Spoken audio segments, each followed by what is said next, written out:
Good evening, ladies and gentlemen. My name is Alan Smason, and welcome to NOLA Theater Talk. Once again, we broadcast on Mondays to the NOLA Theater Folk Facebook group, the theatercriticism.com Facebook page, and of course, my own YouTube channel that we have. Those of you who are out there who are waiting for our show to begin, it's momentarily going to start, but I want to let you know that if you want to make a comment, which we can put up tonight, please feel free. https:// StreamYard. And the reason for that is that Facebook and StreamYard are two different applications, and they kind of need to know that one has given permission for the other to be used. So it allows your name to show up rather than Facebook user. Facebook users are more than welcome, obviously, to be on the comment side, but we would certainly love to know who it is that's making the commenting. Sometimes we know who you are, so we'd like to acknowledge you. Tonight, we have the Boss Sweet Potato Queen, and we're going to explain what that's all about in just a little bit. But I want you to know that we have another guest coming in who is having some difficulty getting into the program. We hope to see her very soon. But to get the ball rolling, and hopefully our other guest will join us as soon as I see her and she's coming into the room, I will absolutely let her in. But let's start out with as I say, this is going to be for the JPAS, Jefferson Performing Arts Society. They're going to be having in a little bit on the 16th of September their version of the Sweet Potato Queens, the musical. And we're going to into the room right now. Browne, who is the I know you go by the name Boss Sweet, but you're the queen of queens for the sweet potatoes out there, and you actually wrote this back in 1999, or maybe it was released in 99. You probably wrote it before that, and then of course had to go through all the permutations with the publishing, etc. But Book of Law.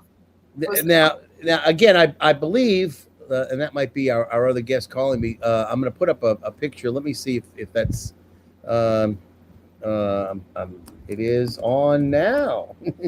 we are waiting for you, but we are live. Just wanting our guest to know that. Okay, there we go.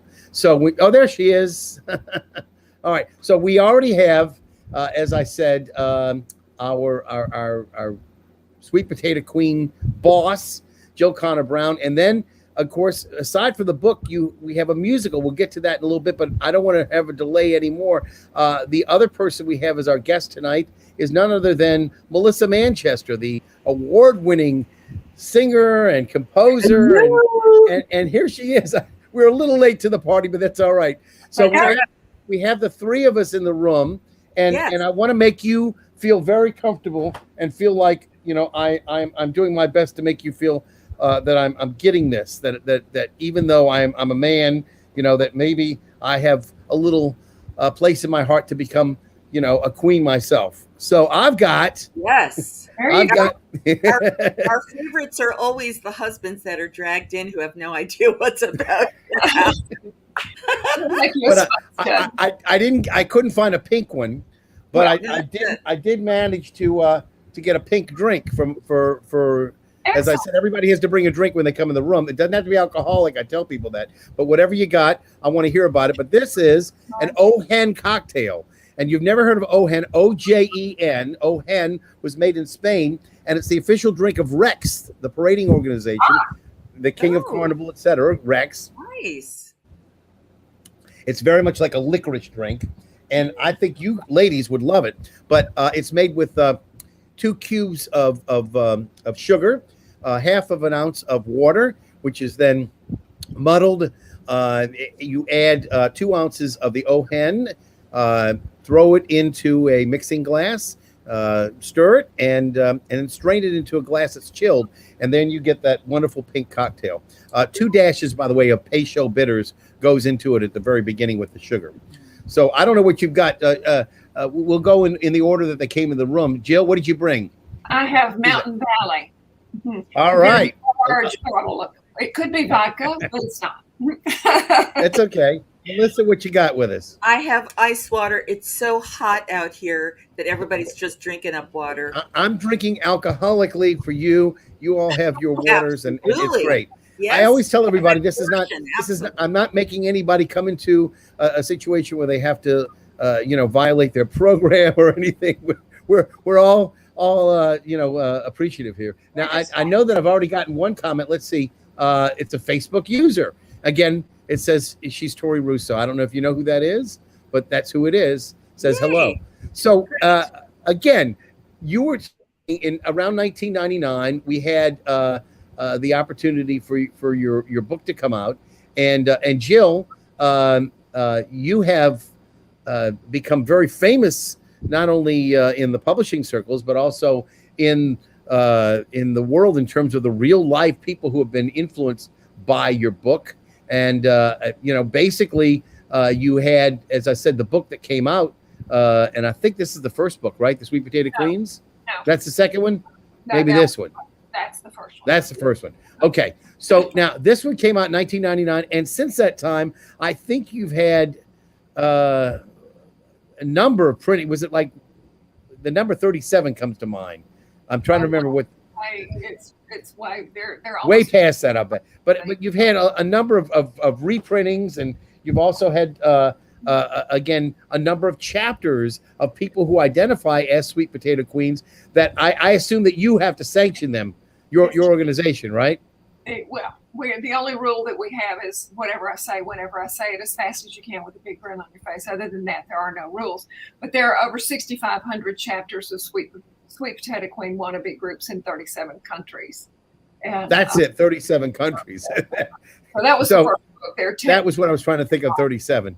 I have no idea who the first group was that responded to you, but when you got that first initial group to come up to you and say, can we form a chapter based on your book?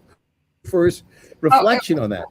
It was great. And I mean, they started coming. We had a message board. They were joined. We were on there 24/7. That was before Facebook was invented. And the parade started. It's all centered around our house, St. Patty's Parade in Jackson, Mississippi, where I'm from. And we raise money for Children's Hospital of Mississippi. And the parade started in 82. The book came out in 99.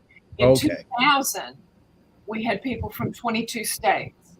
When I looked out in the crowd and saw a sign that said North Dakota, loves the Sweet Potato Queens, we just said, who knew? Again, the reason we're talking about this is because the book has not only grown into being part of people's lives as chapters, it grew into a musical, and of course that's where Melissa came in. Melissa, were you familiar? Were you a Sweet Potato Queen before, or no, huh? No. I read the first book, and I had not laughed so heartily from a writer's specific voice and the underlying wisdom that just sort of smacks you in the face after these incredible essays since Auntie Mame. And I thought, what is this? And it was also musical. I could hear it sing. Every page was just singing to me. And I had recently befriended and become a collaborator of Sharon Vaughn, who ended up writing the lyrics. And I had a long time friendship with Rupert Holmes, who wrote the book of this show. And and when I presented it to Sharon, she got it right away because she is a Southern woman, and I can be the ringer in the room from the South Bronx. But I needed the tonality of the language to be for real. Mm-hmm. And Sharon's from Nashville, correct? Well, she's from Florida originally. Oh, okay. Her grandparents are from Orlando. She spent a lot of time as a major award-winning songwriter in Nashville. Right. And so she got it right away, and we were off and running. Yeah.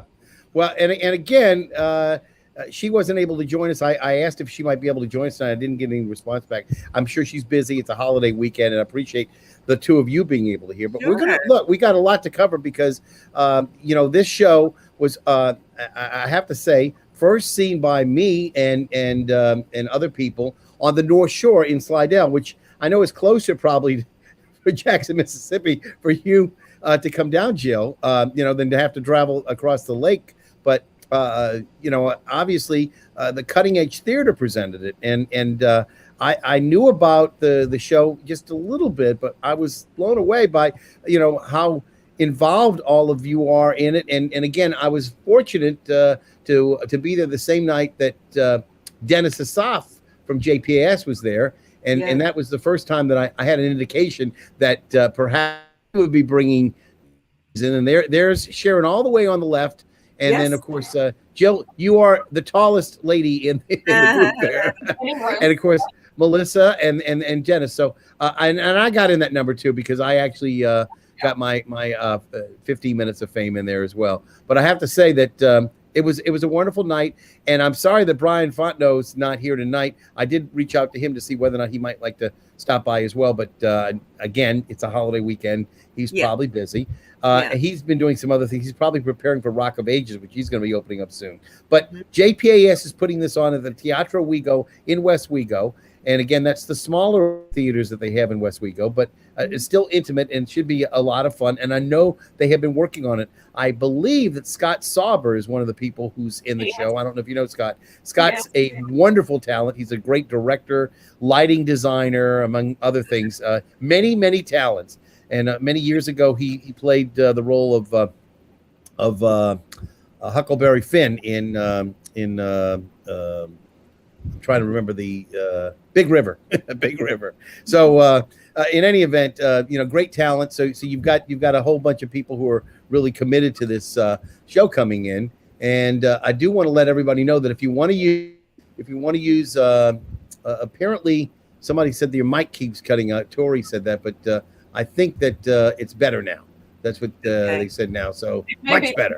So it might be the boa interfering with your mic. Okay, you think so? Yeah. I don't know. Could be.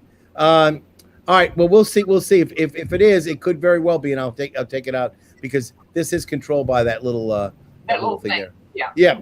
Okay. Yeah. So all right. Well, you know what? We'll put the bow off to the side. Maybe it is right that's what's happening there. In any event, I did want to let everybody know that if you have comments like that, please, keep to yourself. No, please let us know, and we'll try to make it right. So to get back to the show, when did Melissa? When did you start to work on the musical? When was the first iteration that you started to work with Sharon? Well, it was several years ago, but the first production was at Tuts in Houston in 2017, and this is about our fourth or fifth production because we had a production in Jackson, and then in Slidell, and then in. We've been interrupted by the plague. COVID, we know, yes. We were interrupted by the plague, and that's right. That's why we were catching up. Yes. Mm-hmm. That's what we call BC. Used to be something else. Now it's before COVID. Yes, before COVID. Yeah. So, but actually, there's a number of different people in the show who are identified as sweet potato queens, and they all have the same sort of name, don't they? They're all Tammy. They're all Tammy. They're all Tammy. Yeah, the thing that is spectacular about the show, and it keeps happening over and over and over again, is that the show has become an event, which means that the audience is half the show. They dress up more than the characters on stage. Right. And I get it. Every performance, Jill in her regalia is there to greet everybody, and so to watch that part is great. But like I said before, to see the unwitting husbands who have no idea what they're about to experience, dragged in by their wives, and this show, as I have said many times, it's perfect for straights, for gays, for dates. For anybody old enough to understand the ways of the world. And it's just spectacularly funny and musical. and there's just not a sequin left in the tri-state area. Songs of That's glory. probably the shells of glitter have disappeared. So, Yes. there we go. Again, you talked about the parade, and the parade figures in the musical too. Yeah. Oh, yes. But again, I didn't realize the parade had been around that long. 82, you said, Joe. Mm-hmm. Wow. Yes. And again, for some people who may be wanting to look and see online, there are lots of images, but I think that's actually from the parade right there. Yes. Jill, would you tell the audience what you wrote on sort of the last page of the first book when you said, so if you're not doing anything next year, come down and be with us for the parade, and then what happened? I just started, we the internet was websites were new 20 years ago. And at the last minute in the galley edition of the book, we just stuck it in there, sweetpotatoqueens.com. Started and we just said, you can come and be it's a people's parade. Malcolm White is the founder. He's always made sure that anybody you can, it's not like New Orleans cruise where, it costs $100,000 and you got to be born in it.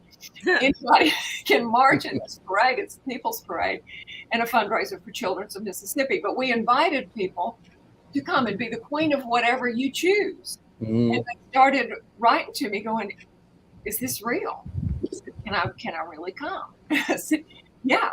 And so in 2000, we thought, they're coming. Their people are going to come here.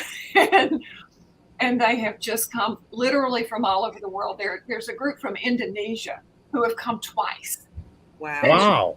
They had to build a Hilton hotel to house everybody.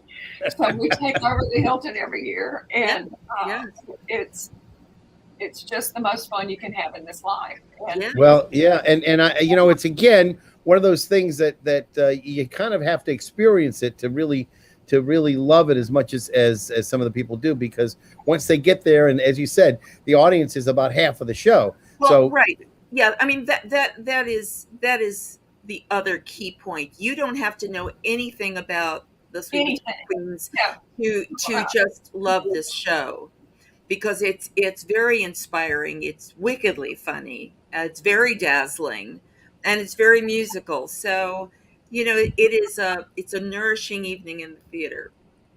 The books feed the musical, and the musical feeds the books. That people who come who don't know why they're there, they're just coming for exactly right to the theater. And, they're coming back the next night dressed up. Yes, and again, that you're going to encourage everybody. Once again, it opens on the 16th of September, and I'm trying to remember.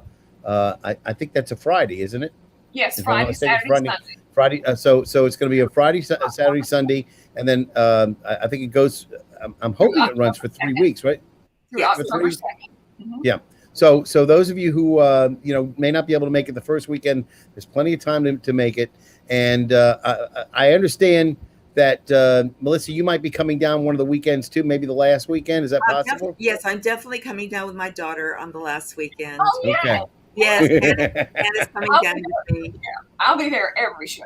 Yes, I know, without fail. Now, and the Full George will be there every show. By the way, you know how they say, down here in the South, we say, bless her heart. We have to ask, do you all need any water now? Yeah. In Jackson? Oh, in Jackson. Well, I'm outside of Jackson, so that God love them. I've been here my whole life, but it's a mess. But well, everybody's helping everybody, and that's right. We'll make it. If I can be of any service, I've got a few bottles here I can bring to the show. We're making it. But it is. I'm making light of it. I know it's not. I don't mean to be, but I mean it is one of those things that you. Well, you gotta laugh. Yeah, I mean it's. Look, there, but for the grace of God, with the Sewage and Water Board, go we.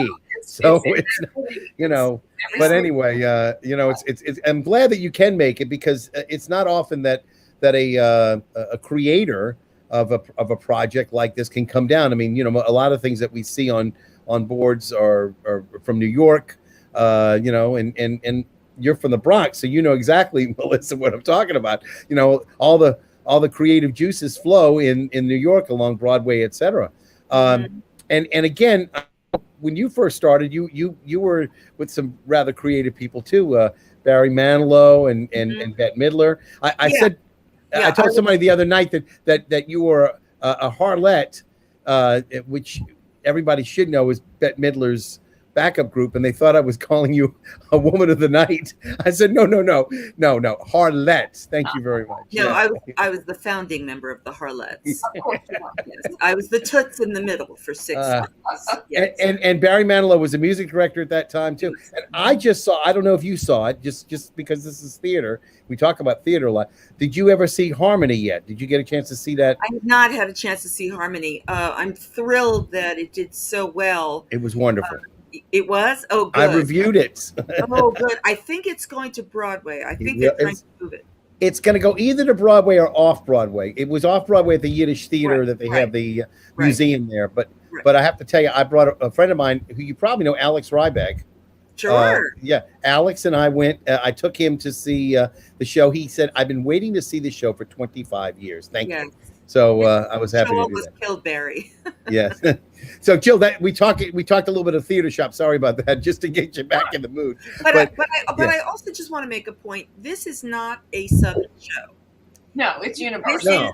This is a universal show. And what I know to be true from my own experience is that over the years, regional theater has opened up from sea to shining sea. Wherever there is a community college that is recently built, meaning in the last 20 years, there's a beautiful performing arts center, and there's usually a theater department. So the possibility for this show to play not only in the major cities, but be able to get to secondary markets where people don't want to have to drive 3 hours and figure what that is in order to go to the theater. The possibility is just endless. I know that because I travel all over this nation back and forth, and the venues are gorgeous and new, mostly. Yes. Yeah.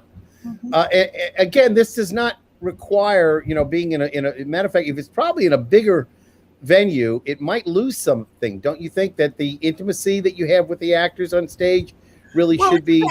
When we played at Tuts, that was a 500-seat theater, and that was really delicious. It was perfect. Yeah, I'd say 500 would be great, but I'm talking about like in a more massive, like Jefferson Performing Arts Society has that 1,000-seat JPAC. It's a beautiful facility, but when you got people upstairs, et cetera, and towards the back, they might lose some of the the ability to have the sequins flash in their eyes, if it were. They've written the show so that it can be played in any size theater. It could be in a different theater, or it could be on the biggest stage in Broadway. Oh, sure. And it will just the production gets bigger if it's on a bigger stage. I mean, I just think that it's a more intimate show. I think it's probably well placed at Teatro Ouigo. In Cutting Edge Theater, the same thing. It was a smaller venue, and you could see the performers up close and personal, and I thought that was really great too, because there was a real connection there. But I think you're right. It probably would play well in a larger auditorium, but you might maybe not have the same contact with the individuals in the audience as you would. That wouldn't take away from it, because if you're doing it the way that you're talking about it, the production would be bigger, and therefore perhaps would be a little bit more playing to the back of the house. These three folks know how to write. Yes. I have to ask. I'm not quite sure who this is, but this is somebody who obviously Tammy Scott will be there. Yeah, if you're worried about outfit, or you feel a little bit shy about coming out in something the slightest bit outrageous, don't worry. Scott Cable's outfit will make you feel comfortable. You will be able to see his outfit from space. We are again talking tonight to the creator of the Sweet Potato Queens phenomenon, and an award-winning composer, singer, and Melissa, you don't know how much I know. I used to play the music back when I was on the radio that you created, and I mean, I remember the theme from Ice Castles playing. I remember was it Just You and I think it was something like that you'd done. And I mean, a number of songs. We were an adult contemporary station that was moving over middle of the road, and I was the music director. And I also sold your records when my family's record store, which was Smith's Record Center down on St. Charles Avenue. And I mean, we used to sell regularly all of the things. And I know you're still out there performing. I know every now and then Yes. I get a chance to see that, you know, you're out there. It's still as thrilling for you as it was when you first, It's a you know. audience, I can tell you that. Yes, Yeah. yes, it's incredible. Next year I'll be celebrating my 50th year in my Oh my career. God. Oh And my it's, God. yeah, it's incredible, beautiful, beautiful. There are things that are in the works that are just as delicious as could be. And you know, I was a little bit miffed because all the beautiful music you've done and written and performed. You know, I had to go back. I saw the piece on Solid Gold with Andy Gibb, God bless his soul, Yeah, and Marilyn McCoo, who's yeah. still with us very much. But they introduced you, and it was the song "You Should See What She." You should hear You how should she hear what talks. she talked about. You right, and unfortunately, or fortunately for you, but I would have thought you had like Irma Thomas here in New Orleans, you know, more than one Grammy. But that was the big That's Grammy correct. that you got. Yes, Yeah, I've been nominated twice before, but that's and you deserve many more than that. So thank you. shame on you, Grammy Awards. Get some more Grammys her way. So hopefully, that people will be able to know that this is your music, written with Sharon Vaughn. Again, Sharon not here tonight, but again, a very successful writer in her own right. What else did you write with her in terms of other projects? You mentioned you were starting to write with her. Were there any songs that you wrote that? Oh yes, I've written several songs with her that have been on past albums of mine, I got you. and Yeah. and I've written some songs with Rupert Holmes actually for some projects of his. And another member of the tribe. I didn't realize he was Jewish. Like, you know, the heritage that we might share. So share. Not to leave you out of it, Jill, but basically, sometimes when you get a chance to acknowledge the fact that there are a couple people out there in the room who are Jewish, it's happy time. So I mentioned that. In any event, Jill, please tell me what it is that you would like to see this musical, since Melissa had said 2017 was when the music was done. What is it you'd like to see happen with in terms of getting the word out to more people and advancing this? I'd like to see it play in every theater in the country. I mean, everybody needs a laugh right now more than ever before, and it's just such a fun, uplifting, it's just a great show, and I'd like to see it. And you really think, and I believe you're right, that you don't have to be in the deep South or anywhere, that it'll play just as well in Portland, Oregon, Saudi and Arabia. yeah. So Saudi Arabia, it can Yeah, be. yeah. I mean, it's really about women's friendship and solidarity and creating community and the ups and downs and the occasional It's men a human experience. lawyer Right. in their midst, and the what becomes shared, the value of the shared experience between women. It's beautiful and Yeah. The power of play in our lives. That Yeah. actual university studies have proven that play is as important to your health and well-being as food, clothing, and shelter. And I'm not talking about sports. Sports are great. Right. A rule book and a score, somebody's going to be pissed off. I mean, Right. this is play like when you were a child, Yes, using your imagination. And totally. it's so freeing spiritually Yes. to come and do this, and with a bunch, and we say women, but there is no line in the queendom that we do not cross. We are men, No. women, gay, straight, black, white, rich, poor, Totally right. married, Totally single. right. I am the ashes of a dead woman. There is no line that we do not. Well, I like I say, I know that people are going to get a lot out of it. Those that come in, and again, it is almost like a sisterhood type of connection that these ladies share, and it's through sometimes sharing experiences that aren't the nicest, that they get mistreated, and how they deal with it, and how they bond together and come back and become stronger as a result is I think at the heart of what you all are writing about. So, for those that have not yet seen it, I recommend it heartily. And, again, that I'm hoping that more people will have an opportunity. Again, Sweet Potato Queens, the musical, opens on the 16th. And I'd love to have a couple more comments. If anybody out there, wants to mention anything. I know that they mentioned one of your big songs, "Don't Cry Out Loud." You know, again, but there were so many. I really hate to gloss over any that.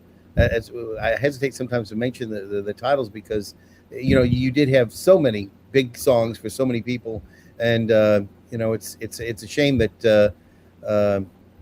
As I said, there are a few more people that I'm sure that remember the songs and haven't heard them recently. I'm going to go back now that I've gotten to your site, melissamanchester.com, and I've actually started listening to some of the older ones. I said, oh yeah, I remember playing that on the, remember selling that album.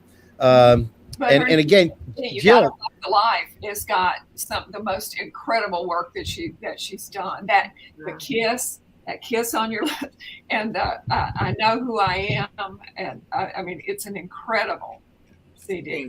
It is just, you know. I noticed that you had maybe re-recorded some of your earlier songs. Is that true, or? What I'm doing for next year in celebration of my 50th is releasing a new album called Review, RE:VIEW. I was thinking of releasing it earlier, but then it was taking too long, and I was starting to struggle against the timing of it. And then I thought, you know, my 50th anniversary is coming up of this career. Put it out then. So what that is the re-recording of several of my charted hits, and with some harmonic tweaks and some guest artists, and yes, with all new videos and stuff. And so all of that part becomes textured in my concerts, and it'll be very jolly. Well, I know like Taylor Swift had re-recorded her stuff because a lot of times earlier, I guess, rights to it had been held by people, et cetera. I didn't know whether that was sort of affecting you at all. All of us, yes, all of us who made music in the 70s and 80s, you know, before social media existed, those contracts were set in stone. Really? Yeah. Oh, yeah. Well, because none of this existed. None of this. Right. None of the outlets. None of the revenue streams that exist now. Nobody could have even imagined what would be happening. And so, one of the ways that I can control that is to like many of my colleagues, is to re-record those songs. Yeah. So, and that's a good idea because then you own the versions. Yeah, you own the masters. Yeah. Uh-huh. Jill, thankfully you don't have to worry about that. When you write a play, it's your play, and you don't have to worry about somebody saying I have the rights to it. But you know, here locally in New Orleans, I don't know if you remember the name. I would imagine that you would, but Alan Tucson had a similar problem. Sure. He had to actually write under his mother's name, Naomi Neville, because there was a personal services contract that he signed at the time back in the early 60s, and he everything he wrote, half of it went to somebody else, and so he had to kind of protect his property. Right. You know, well, so there's a lot of that. You know, in the early part of a career, you are so, as an artist, because you're so grateful and desperate to get exactly. You're like a freaking puppy. Yeah, and right. It's a standard contract. Well, yeah, it's standard for you. Right. Exactly right. Yeah. When I teach my master classes, you know, for young singer-songwriters, everybody is educated, but there's a really good chance they're going to sign another stupid contract. And so it takes all of my strength not to hold onto their ankles as they're leaving my room to say, wait, one more thing. Don't sign anything. Do not sign. You know, so. Yeah. Well, and of course, you know, back then we didn't have people who were entertainment lawyers too. If they were entertainment lawyers, they were probably protecting the other guys. But now they've got a number. No, I disagree. There were entertainment lawyers. There were always entertainment lawyers. There were not educated artists. Okay. All right, I'll give you that. That was the leverage.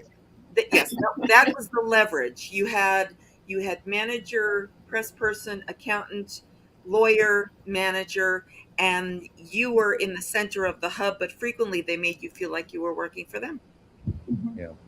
Well, I know that several of friends of mine now, you know, actually do the due diligence. They have classes, et cetera. They're entertainment lawyers, and they actually have the people who are the musicians come into their class to teach them what to do and especially what not to do. Correct. Because you can do more damage sometimes by not doing something Correct. than if you did something that was egregious. ruin Yeah, your life. yeah. Yeah. So Mary, my entertainment lawyer. yeah. That's wonderful. So, Jill, again, I'm thinking in terms of what you've been able to do. I mean, you've got all these different clubs. Is there any place in the world that Sweet Potato Queens are unknown now, or I mean, are you still looking to go to communist China or something, maybe? Or Well, I'm not going, but the books are available everywhere, all over the world. And but people tell me all the time that they were going through customs in Paris, and somebody looked at their passport and said, "Jackson, Mississippi. You know the Sweet Potato Queens?" really? Dubious decision, but That's fantastic. And the children's hospital you mentioned that you're working on, is that the children's hospital, or is it what's okay? Because we have a children's hospital here in New Orleans as well. And I would be happy to come and do a fundraiser for that. I don't charge children's hospitals anywhere in the country to do. Yeah, and I am, believe it or not, I'm a member of the Shriners too, and we do a lot of work for crippled children's, the hospitals and the Burns Institutes, et cetera. And no one, like St. Jude Hospital, no one is ever charged for any of that orthopedic work or any of the work that they do for the Burns Institutes. But I'm happy to come to New Orleans. My family owns the F&M patio and the Chop Yard. Oh my goodness! Really? Trevor Palmer. My sister Judy Connor Palmer is also an author, and well, and she's in New Orleans. So coming to New Orleans is a happy time. I knew Jed very well. Did you? I got kicked out of Jed's, and you're now here's Melissa. This is going to blow you away because you don't know this, and Jill, you obviously don't know it either. But Jed Palmer used to sponsor my oldie show on WTUL for like 6 years. Smace's oldie show. For the University Inn? For WTUL. No, which bar? Because he had Jed's University Inn, right. which used to be the George's Tavern. I remember being with Jed when he first had the little bar on Lower Line, where he used to serve just beer, right? And basically he moved from there to take over what was George's Tavern, which was a biker bar. And the first part of I know this sounds hysterical, but the first part of his ownership of Jed's University Inn was getting rid of the bikers and making sure they didn't come back. And let me tell you, it's hard to get rid of bikers because they're big and usually have very large motorcycles with them when they ride, So anyway, he had the Mount Bouncer back then. Stanley John helped a lot. That's hysterical. I didn't realize. And of course, Jed opened up at the World's Fair in 1984, and I was happy to be one of his patrons there at what is now the Federal Fiber Mills, which is they first opened up with apartments, and now I believe they're condos and apartments that are there. But I know that's a little bit of ancient. Yes, Jed and I went back quite a bit, and again, sorry he's not with us these days, but he lived a very colorful life, And Melissa, I'm sorry you missed him, but let me tell you, I could probably regale you with a lot of tales about him as well. Oh, I'm sure. My sister's written 2 books about it. Really? Wow. Really? I'll have to go check those books out. In any event, the time is still here with us. We still have a little bit of time left, and I'm sorry that Dennis Asaf apologized that he couldn't be with us tonight. He's had a little problem in the family, and again, they've had a little gathering of the family together for less than happy times, and so I hope that things work out better for them, that they go away, knowing that the family unit's still intact and everybody's in a better space. And sometimes we need family. I went through kind of that this weekend myself for my own family. So I wanted to mention, I know people keep mentioning your songs, which is great. And again, there's another question here. Why don't they play your music on Sirius XM? This is not a question for us to answer. I know this is but they should, absolutely. Well, they actually do. My son was driving in his car, and he did a snapshot of You should hear. She talks about you playing on Sirius. So, But now that's what I said. That's sort of a faster beat, not the adult contemporary or easy listening kind of music that a lot of people would have on the charts that you might have been on adult contemporary and pop and things of that sort. And that really was I mean, how often do you perform that in concert? all the time. Yeah, that's the thing. With videos, you do clips from when I was on Solid Gold and right and stuff. It's a great show. It's a great show. And again, I assume like everybody knows that you're just sort of doing the syncing thing, right, with the mic. They're not letting you sing live. Back in then, did they do that? You mean now? No, back then when like on Dick Clark, etc., all those guys were sort of moving their lips, weren't they? I sang live all the time. You did? Okay, good. Well, it's good because unfortunately, a lot of people, when Dick Clark was on, they would be moving their mouths to the music of the that's up to the artist. I always sang live. Yeah. Well, good for you, because I think it's important for people to know that people are singing the real thing.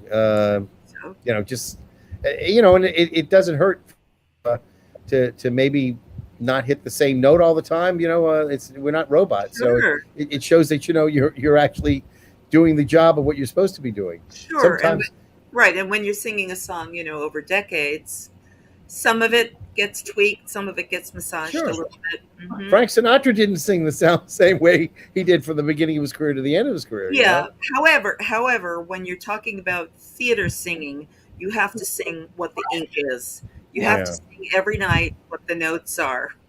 Yeah, I agree. I'm excited for people to hear in this show this wonderful new actress that you haven't heard her before in New Orleans, Crystal Jim, and you're going to be astounded, and you're going to be seeing her on your stages down there. I know Dennis is going to be booking her for a lot of things in the future, but this is going to be the first time that you get to see her and hear her, and she is phenomenal. Got a voice of the ages. Really? Okay. Yeah. And do we know where she came from? Was she from here locally? Or? Mississippi. Oh, she came from Mississippi. Okay. Yeah. Southern Mississippi has had some wonderful people they produced. Oh, yeah. Grew up in my church. And and she's just graduated, gotten her master's in acting, and her background in music and everything. She started in opera, but she can sing anything. Wow. And she is absolutely going to blow the roof off. Her name is Wow. I can't wait to see everybody. Yeah, Melissa Turner. And and what's the song, if there is one song that you take to heart, when they do the musical? I know they're all your children, so to speak, but they're all, I mean, they're hilarious. I mean, they're Sears in the first act. They all come from the book. They're all lifted ideas from her book. Right. And so you have to have read the books to get it. Exactly. Exactly. The big opener for Act 2 is funeral food. Yes. Yes, I do remember that. I love, the kiss. And the kiss. Yes. And all that matters at the break. Yeah. All that matters. That's a big ballad, yes. Yeah. And of course, you're right. Sears, that's Mama's song. And because Mama she really did think I should have stayed at Sears forever. That song is so funny. Yeah. But the ensemble, it just shows, life. I love the scene where they all sing "Make a Wish." Oh. Because that's where the community comes together. These strangers suddenly are sharing that ephemeral something in a community that it has, and families that have not been encouraging these young women to dream. And suddenly they are sharing that they each have a wish, and they're so precious, and the audience goes on the ride with them. Right. Yeah. Now there's a father figure too in this too that shows up. Can you tell me a little bit about that character for anybody who might not have seen the show? Mm-hmm. My father was a very, of course, influential person in my life, and so he figures prominently. And although prominently and not, you know, because Right. Well, not. he believed in you, and that's what's you know, that is the thing. That is one of the key elements in the show that I've always found touching and poignant and precious and important. Is it just takes one person to believe in you. Right. You know, and Jill, the character, has her daddy, who from far away and still here, believes in her. And then this community of young women start to believe in each other. And then Jill finds the way to lead them all forward. Yeah. Miss Sexy Pants. It's powerful. Yes, it is. It sneaks up on you. Yeah. That's the thing.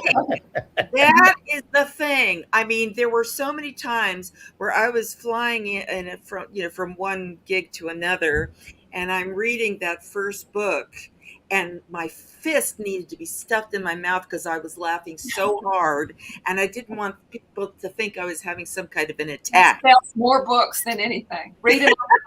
Yeah. I wanted to get back just a little bit about, you mentioned you knew Rupert Holmes really well. And again, many people will say the name doesn't ring a bell. And then I mentioned this Pina Colada song. And say, oh, that. And then I say, oh, but he also was responsible for The Mystery of Edwin Drood on Broadway, for which he won 4 or 5 Tonys. Yeah.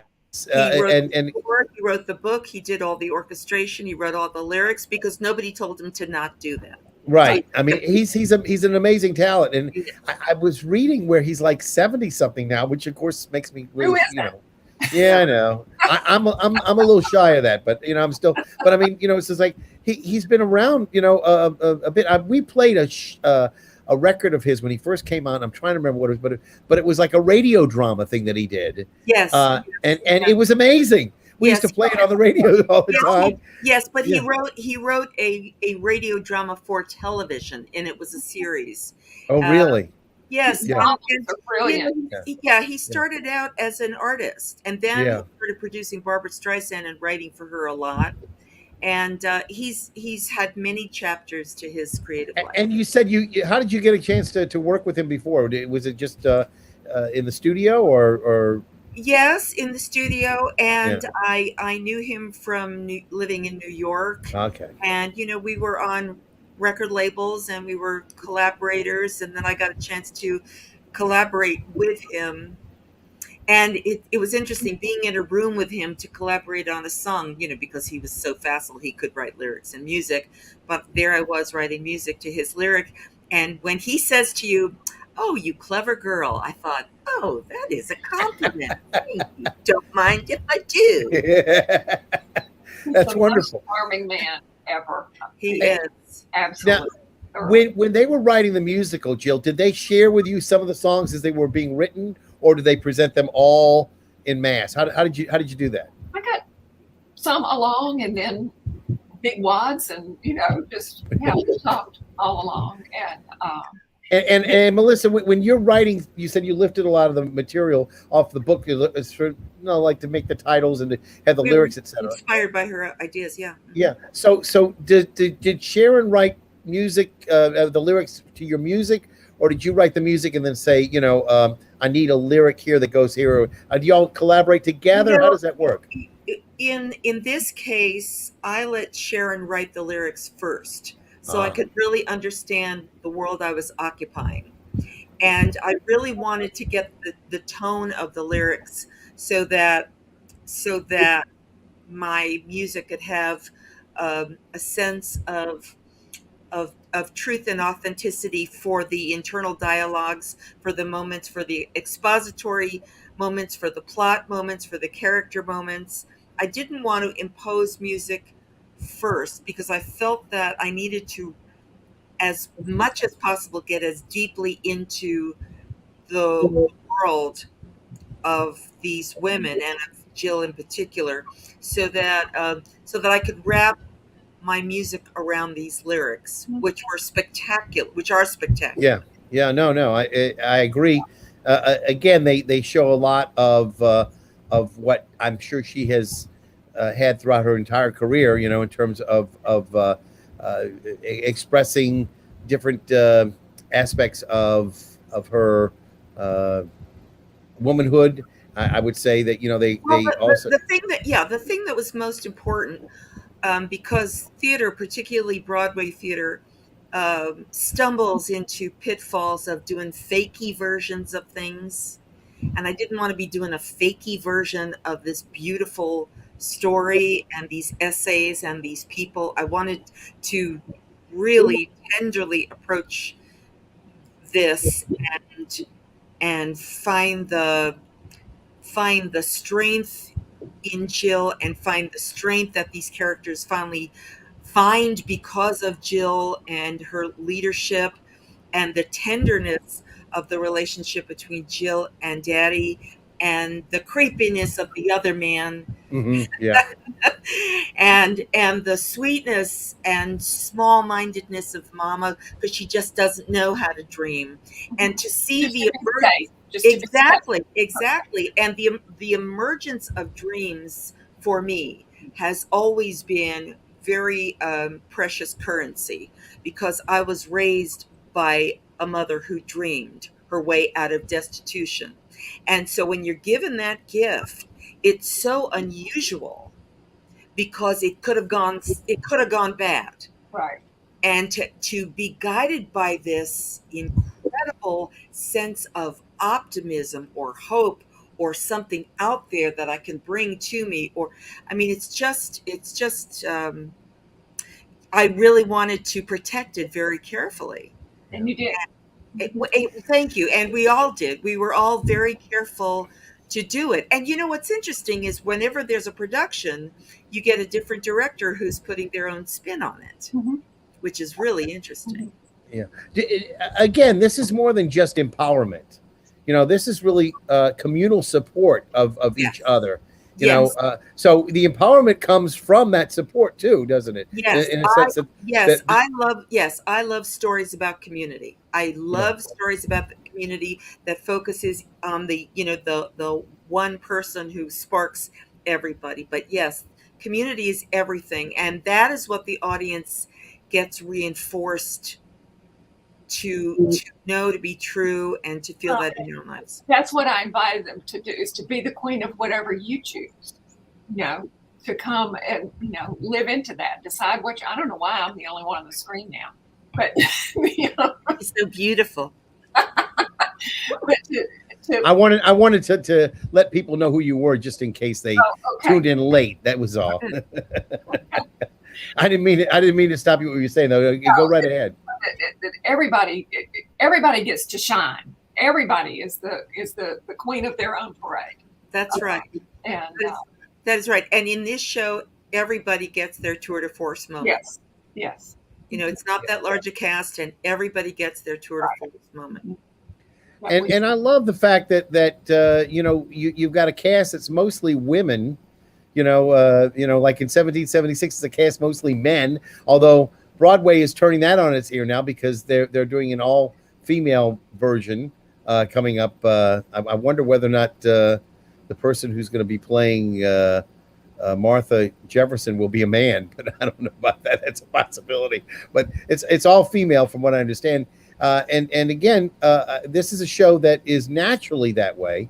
That you've got a few, as you mentioned, men that are in there, but it's mostly a cast of women, and so it's one of those shows where I think people can come in and they can see this storyline and see all these characters develop, because they do take it's chronological in the sense that the characters develop as they go along, and they're influenced by what happens to them and how they but including the gay character George. Yeah, and his trajectory, and how he learns how to accept himself and be accepted into this queendom. I mean, it's it's beautiful. In any event, we've got just a couple minutes left, and I wanted to make sure that everybody knew about it. Again, Sweet Potato Queens, the musical, is going to be starting at Teatro Wego. That's in West Wego. You can get tickets now at jps.org. And again, in terms of the music being played, do we know who's actually are you informed as to who's going to be playing the music? Because I'm not quite sure. You know what in Dennis has always used live musicians with JPAS for the most part. So I'm assuming that he's going to go that route. Already the musical director, so I'm assuming to direct. Yeah. So and again, when he is able to perform with a big orchestra, he does so beautifully. And it's just unfortunate that there's not many resources that are available to a lot of the other smaller theater companies, and they're not able to do the same as he's able to do. Right. And again, I hope that perhaps we can see this come not just first time here, but that it'll build up enough of a request for him to maybe think about doing it another time too. Because that's the true test of whether or not you've hit the mark by a lot of people when they want to see it over and over and over again. And I think this is the kind of show that can actually do that. That was because of the Tuts in Houston, because they broke all their records. For, yes. Yes. Mm-hmm. Fortunately, not Melissa Manchester records. Those are different kinds of records. So, I just have to tell you that it's been a pleasure, to be with you all tonight. And again, these hours sometimes go by quicker than you imagine. You say, oh, it's going to be a whole hour and you're going to talk about theater on one show. But we do this all the time. And, I started the show, and just so you know, I started the show really basically when all the theaters were shuttered. It was end of March, beginning of April. I said, you know what, I'm going to create a community online for the New Orleans theater community because they don't have a place to go. And we ended up showing a lot of readings and things of that sort that we did. We had several different productions that were original online that were done through this medium. And we were very fortunate to have, now we've got over 580 people who are members of the NOLA Theater folk group. But in addition, we broadcast to theatercriticism.com's Facebook page and also on YouTube. And so we know when we've done some of the things on YouTube, as an example, that we get thousands of people all over the world watching some of the productions that we've done. So, I'm so happy that I can sort of forward this message about what your show is about. And also, talk, with you, Jill, about what it means to be the person who's been the genesis of this whole project, and I assume that you're writing other things too from time to time. Are you writing any more? Or time to time, I've been on a hiatus for some years, but I'm writing again now. And well, good, because obviously you do some good for not only all those other ladies out there, but I know that when I write it, for me it's a very transformative experience to be able to write and put the words down. Yeah. So, it's really, and I'm sure for Melissa, the same thing for you, when you're creating the music, it's something special that you can put out there in the world and share with other people. That's right. And that's it, and that's what communication's all about. So, again, I want to thank, the two of you ladies for being with me tonight. And again, I'm hoping that, obviously we say break legs and all, but I hope that the records will be broken at JPAS, and that you will find that all of the shows, do very well. I think we had another comment. I think somebody's expressing their love for you, Melissa. So there you go. And again, Melissa, thank you for being with us. I know you're out on the West Coast, out in California. Yes. Jill, you're in Mississippi, not far from me, and I'm here in New Orleans. So again, we're all on different time zones. For some of us at least, and I know that hopefully we'll get a chance to see each other in person. Absolutely. And I don't know if I'm going to make it for the last weekend, but I'm going to try my best to say hello if I can. And Jill, I don't know whether I'll have my boas with me, but I'm going to try to glam up some way or other when I go see the show. And I'm going to have lunch with Clancy's every Friday of the show. I will do my best to make it a good experience for everybody. And again, we'll talk about this. I'll be promoting it on Stepping Out as well.